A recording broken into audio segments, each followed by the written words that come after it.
Good afternoon. Happy Monday, folks. Welcome once again to Hockey Playoff Edition. I am Miguel Mike Medina. This is my partner, Jim Biringer. Jim, what a disappointing finish for Edmonton Oilers. Disappointing, but congrats to Vegas Golden Knights.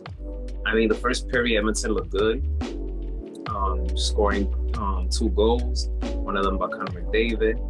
But then that second period, it was so the game ended with 4 unanswered goals. Vegas Golden Knights, they played well on the road. You got to tip your hat to them, but it's a very sour ending to a great season for Edmonton, who improved compared to last year. They got better. They were on a mission. They were built to go to the Stanley Cup Finals with that roster. But that didn't happen. But as a sports guy, I got to take my feelings out of it. I got to take out of it. They lost, fine, whatever. On to the next one. These people, they get paid millions while a lot of people are working 9 to 5. So this is my advice to all sports fans. Don't overstress about teams losing. At the end of the day, they're getting paid. And us, we're going to get there, but we can't overstress it. So, but congratulations to Vegas Golden Knights as they now wait for the winner of Seattle, Dallas. Yeah, Vegas played a really good game on the road. And it's interesting because the Oilers' depth scoring was just not there in this round. Vegas didn't really have a lot of depth scoring in the first round either. But when Jonathan Marchessault has 5 goals in 2 games, including a second period natural hat trick in Game 6, okay, then you're like, all right, the original Golden Knight is starting to show its true colors. I mean, Jack Eichel had 4 multi-point games in the series. Adin Hill played outstanding for Vegas. Tip your hat to Sean Burke, the goalie coach over there, Kevin Stevens, Bruce Cassidy. These guys have been in this position before, but it's not like Edmonton lost to like Florida. No disrespect to the Florida Panthers. Vegas was 2 points better than the Oilers in the Pacific Division, and that's what you want. Unfortunately for Edmonton, it's the same old story. Defense and goaltending for the Edmonton Oilers. And not to mention, Ryan Nugent-Hopkins had 1 goal in the playoffs. He had 100 points in the regular season. Leon Draisaitl said it best post-game. He's like, look, the season, it's great. I feel like we wasted it because they didn't advance to Stanley Cup final. They didn't get to their dream. And now questions are going to come to Jay Woodcroft. Why'd you start Stuart Skinner? Jack Campbell's come in relief. He's played great. Don't forget, Jack Campbell was brought in here to be the guy.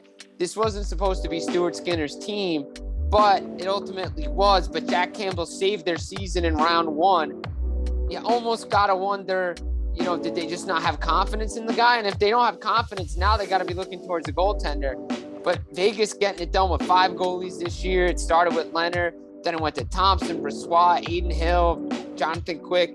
But 4th time in the last 6 years. Think about this, folks. Vegas has only been around for 6 seasons. They've been to the Western Conference Final. And 2018, I think that was their first year, 2017, 2018. The year they went to the Stanley Cup Finals, that they lost to Washington. I wanted Vegas. I rooted for Vegas to win that series. But I couldn't be disappointed because Alex Ovechkin and Washington, they had suffering. You know this, Jim. They were suffering playoff loss after playoff exit after playoff exit. One of them came at the hands of my Rangers in 2015 when Stephon hit that game-winning overtime goal. Washington dealt with a lot of heartbreak. So when they won in 2018, I couldn't be mad. It was Alex Ovechkin's time, but I wanted Vegas to win that year. So I knew that this year's Western Conference, whoever was between Edmonton and Vegas, as much as I want Edmonton to go to the finals and win it all, but I want Vegas to go all the way to the finals because ever since they arrived to the scene, there was just something electric about that franchise that said, you know what, they're going to be a force to be reckoned with. And look what they're doing. And I feel like this series, if Vegas somehow, some way go and win it all, we should look back at this particular series, because I feel like this series set the tone very loud and clear that, you're not gonna push us around. We're gonna go all the way. We're trying to win right now and prove to everyone that our title window is not closed yet. Not closed on us yet. So that's what I have to say about that. Yeah, I mean, look, give credit to Vegas being there where they are. Bill Foley has a mission for this team to win a Stanley Cup within the first 5 years. Obviously, that didn't happen.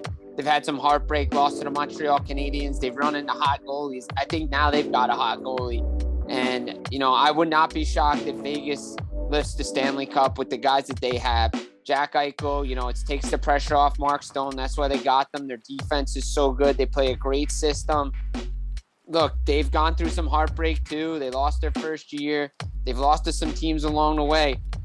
But to me, I think this is the most complete team Vegas had in 6 years, even outside of their inaugural year where they went all the way to the Stanley Cup final. I think they used an me versus us mentality where they looked at it and it's like, yeah, we're called the Golden Misfits. We're going to show you that we are misfits, but we can get the job done. Now this team is complete, and I think they're going to win a Stanley Cup if they can get by in the Western Conference final. Yes, best of luck to Vegas. I like Dallas. I like the Seattle team, but if I had to pick one, I might have to say Vegas. So good luck to Vegas. Whoever they face is going to be a fascinating Western Conference Finals. I can tell you that much. Whoever wins between Dallas and Seattle. But let's go with Toronto. I have a question for you. Do you feel like this is the end of the Maple Leafs go forward? And if so, who do you think will leave from that group?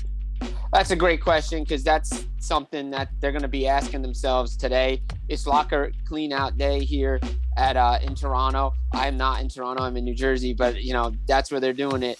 And Matthews has already made his intentions clear. He wants to come back. Marner wants to come back. Obviously, Tavares is signed to where he signed. Riley's signed, but they have to make a change now. Like, you cannot continuously run it back and get the same result.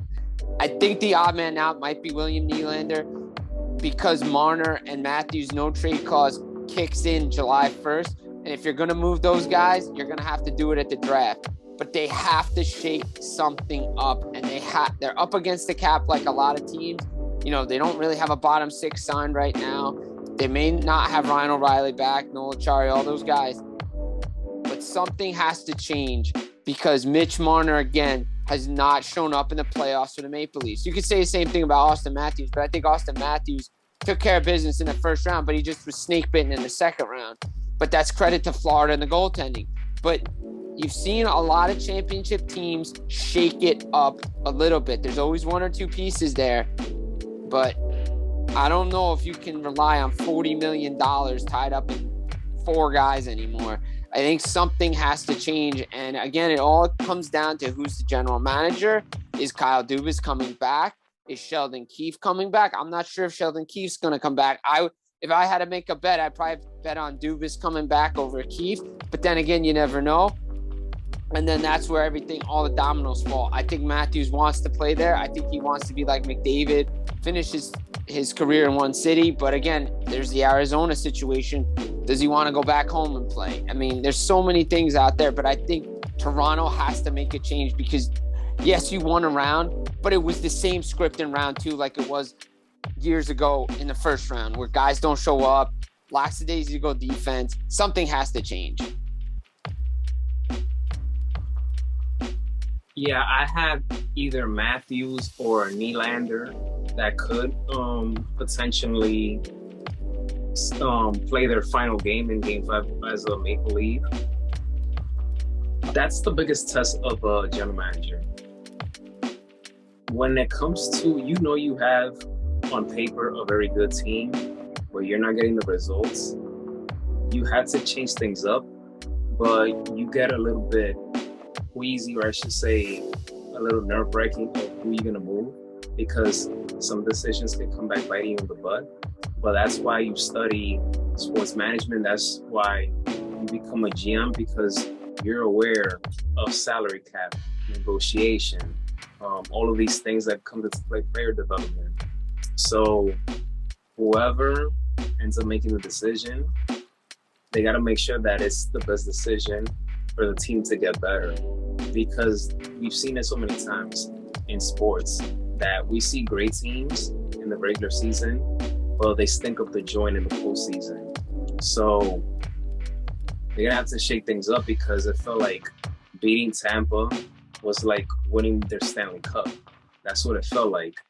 And I get it that it was time. It was long overdue.